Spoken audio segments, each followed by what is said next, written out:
340 फर्का छु कि मैले सुन्नु सर त्यसो भए हामी पनि सुकुम्बासी भइसक्यौँ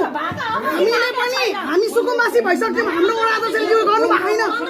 15 वर्षमा हाम्रो गरिएको छैन तपाईले किन गर्नुभयो ब्याङ्कले युज कसरी गर्नुभयो वर्षको टाइम दिएको थियो हैन 15 वर्ष सिद्धेसी 43 टाइम दिनुभयो कि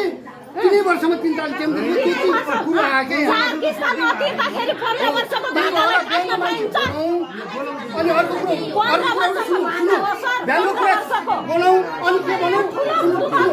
ब्याङ्कको कुरा बोलाउँ हामीलाई 1 महिना भिराको अनि अर्जना 3 वर्ष अब यत्रो 1 महिना अर्जना 3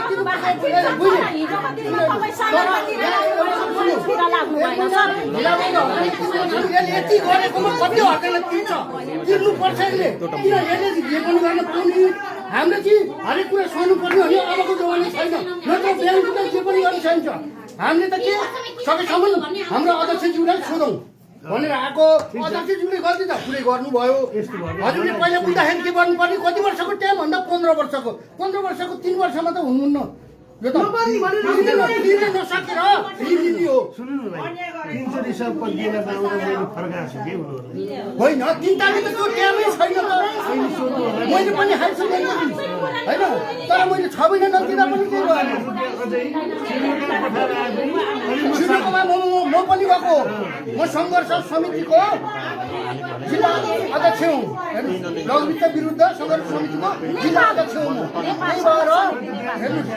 अब ब्याङ्कको मान्छे डाकौँ उसले हामीलाई जरिवाना तिर्नुपर्छ अब यति तिर्दैन हामी त्यसले एकदम नराम्रो दुःख पाउँछ